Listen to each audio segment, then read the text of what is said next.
Hi, my name is Mimi. My dad used to be a construction worker. He passed away after an accident at work. At that time, my mom was a housewife. After my dad's passing, she had to find a way to make money. She started to clean people's houses. It was hard work, but it paid our rent and bills. Unfortunately, my mom started having problems with her eyes and lost 60% of her sight. It affected her work. People didn't want to hire her anymore. Soon we ran out of money. We couldn't pay our rent. To buy food, we had to start selling our furniture. Eventually, the thing we feared most happened and we got evicted. My mom and I started living on the streets. I learned that when you're desperate, you get used to anything. I used to feel shy asking my dad for pocket money. Now I had no problem coming up to strangers and asking, "Do you have any change? My mom and I haven't eaten since yesterday." We were actually hungry and needed every penny we could get. We slept in the park. My mom tried her best to keep my spirits up. She would say, "Honey, please don't let this get you down. Think of it as camping. Your dad is watching us from above. If you're sad, he'll be sad too. We're a family. Families have good days and bad days. These days will pass." One day, as I was panhandling, a luxury car stopped in front of me. The man in the back seat asked, "Do you have parents?" "I have a mom," I said. "Take me to her. I have an offer for both of you," he said, catching me by surprise. When I looked inside the car, I saw a girl about my age. She was crying. When the man saw the worried look on my face, he said, "Don't be scared. This is my daughter. You'll soon find out what this is all about." I took them to my mom. The man told us, "My name is Kevin McCarthy, and this is my spoiled daughter, Yasmin. I'm in the oil and gas business. I am a billionaire, but I haven't done a good job of raising my daughter. For her birthday, I gave her a plane. You know what she said? 'It's too small.'" He turned to my mom and said, "My daughter doesn't appreciate what she has. Let's have our daughter switch places for a week. Yasmin will live with you in the park, and meanwhile, your daughter will live in my house. In exchange, I will buy you a house." I knew my mom wouldn't like this idea. Before she could say anything, I said, "Mom, please say yes. I'll switch places with Yasmin for a week. This would be good for both of us." My mom said, "You would be living with strangers. I don't think it's a good idea." "Mom, please, it's only for a week and then we won't be homeless anymore. We can't miss this opportunity," I pleaded with her. My mom wasn't convinced, but she said yes because she didn't want to upset me. Yasmin could see that her father was serious. She got even more upset. "Dad, I cannot live here. These people stink. Do you think this is the life your daughter deserves? You were always scared of me being kidnapped for ransom. What if they kidnap me?" But her father wouldn't hear of it. He said, "You need this experience. I'm sure you'll finally learn a thing or two. Don't worry about getting kidnapped. The bodyguards will be watching you, but you won't see them. And you'd better start being nice to this lady because she's going to be your mom for a week." I was upset that Yasmin said we stank. I handed her the cup I was holding. "You'll need this when you're panhandling. Tell them you're hungry. That's the only thing that works. And you will actually be hungry. By the way, you better get used to our smell because starting tomorrow you will smell just like us," I said. Mr. McCarthy seemed to like what I said. He told Yasmin, "Being homeless will teach you a lot. Look, you've already learned something," and laughed. Then he turned to me. "Young lady, we can go whenever you're ready. You will be our daughter for a week. I'm sure you'll like it." I wasn't very comfortable with the idea of leaving my mom at the park, but I kept thinking about the fact that after a week, we wouldn't be homeless anymore. We drove for an hour before arriving at the mansion. It was in the middle of a large property. It was the biggest house I'd ever seen. There were 2 smaller buildings next to it. I would later find out that one of them was for the staff and the other for clothes. The family had so much clothing that they needed a whole building to store it. A woman welcomed us at the entrance. This was Miss Samantha, who was in charge of managing the residence. Mr. McCarthy said, "Mimi will be our guest for a week. Treat her just like you would Yasmin." Miss Samantha took me to Yasmin's room. It was even more lavish than I'd imagined. As I looked around in awe, Miss Samantha asked, "Would you like to take a shower?" Of course I did. I spent so much time in the shower that Miss Samantha had to knock on my door and ask, "Is everything okay in there?" She had prepared pajamas for me. I put them on and went to bed. It'd been a while since I slept in a regular bed. However, I felt sad when I looked up and saw the ceiling instead of the stars. I'd gotten used to falling asleep looking at the sky. I wondered what my mom was doing. I was sure she was thinking about me at that moment. It was only the first night I was spending without her, and I was missing her already. Next morning after breakfast, Miss Samantha took me to the wardrobe building. Yasmin's clothes took up an entire floor.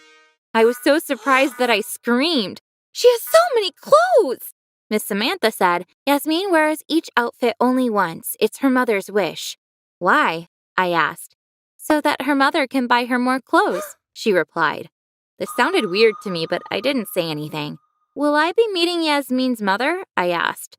"Unfortunately, she's traveling for work at the moment. She's only home 3 days a month," she said. When I heard that, I felt sad for Yasmin. Seeing my mom only 3 days a month would never be enough for me. The next evening, Yasmin's dad took me out to dinner. When we walked in the restaurant, I couldn't believe my eyes. We were the only customers there. The entire staff was there just for us. This 5-star restaurant was closed to the public. When I asked why, Mr. McCarthy sighed. "You might think that being rich is amazing, but this life has its challenges. You can't just go out to dinner like normal people. You have to pay to reserve the whole restaurant, so we're the only people here. Firstly, it's for our safety. Wealthy people have a lot of enemies. But also it's because people constantly ask us for money. Charities, NGOs, entrepreneurs, you name it, everyone wants to get money from us. So if there were other people here, we wouldn't be able to have dinner in peace." After that evening, I never saw Yasmin's dad at home again. He had to travel for work all the time as well. When I first met Yasmin, I thought she was a spoiled brat, but when I realized what her life was actually like, I started to feel sorry for her. Money obviously makes life easier, but if you value family life like me, being a billionaire is not something to envy. Days went by very slowly. I missed my mom so much. Finally, the week was up. I was so excited when I woke up. Miss Samantha came in and said, "Yasmin's mother came home last night. She will take you to your mother." Yasmin's mother and I got in the car. She said to me, "Thanks so much for helping us out." Yasmin needed this experience. I'm sure she learned what a gift it is to be wealthy after seeing what it's like to be homeless. I bet she'll start crying the second she sees me and say, "Mom, get me out of here." We got to the park and got out of the car. We started walking. We saw my mom and Yasmin having breakfast on the grass. They were chatting and laughing. When my mom saw me, she got up and embraced me. We hugged for a long time. She smelled awful, but I missed that stink. Yasmin also gave me a hug and said, "The week just flew by. Mimi, you are so lucky. You have an amazing mom." She also stank like a homeless person now. Yasmin's mother told my mom, "Thank you for looking out for my daughter." But she seemed to be disappointed. She had expected Yasmin to be desperate, but in fact, she looked really happy. She said, "Honey, aren't you happy to see me? I missed you so much." When Yasmin didn't respond, she laughed and said, "Well, maybe you haven't missed me, but I'm sure you've missed your old life." Yasmin got upset. "Mom, I don't think you missed me. When was the last time you, Dad, and I had dinner together? I can't even remember. I don't think the 3 of us have sat at the same table in years. I haven't missed my normal life at all. I had the best meals of my life in this park. I hadn't slept this well in a long time. You know what I realized out here? The only thing a person my age needs is parents who are paying attention to them." Now Yasmin's mother was mad. "How can you be so ungrateful? Your father and I give you everything. You got a plane for your birthday. What else can we do for you?" she screamed. Yasmin started crying. "Mom, you're only giving me those gifts out of guilt. I got used to equating your gifts with love. I kept asking for more expensive gifts to be able to convince myself that you loved me, but now I understand what I really need is a mother who is always with me, just like Mimi's mom." Yasmin's mother stopped. She looked at her daughter's face. She knew what she was talking about. She started crying. She embraced Yasmin. "You're right, honey. You're right. I'm such an idiot for not seeing that sooner. Please forgive me," she said. They hugged each other and cried for a while.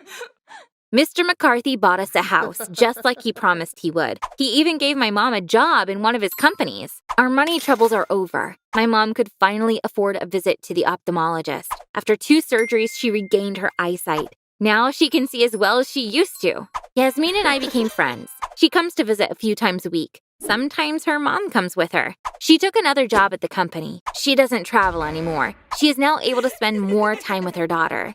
Yasmin's dad seems to have understood his mistake as well. Even if he needs to travel for work, he comes home whenever he can, and they have long family dinners together. They invited us to their house for Thanksgiving. They all looked very happy. Yasmin's dad thanked us by saying, "People measure wealth with money, but real wealth is about the things in life that you cannot buy with money." In that way, they were actually very poor. Thanks for helping us figure it out. And this made us very happy.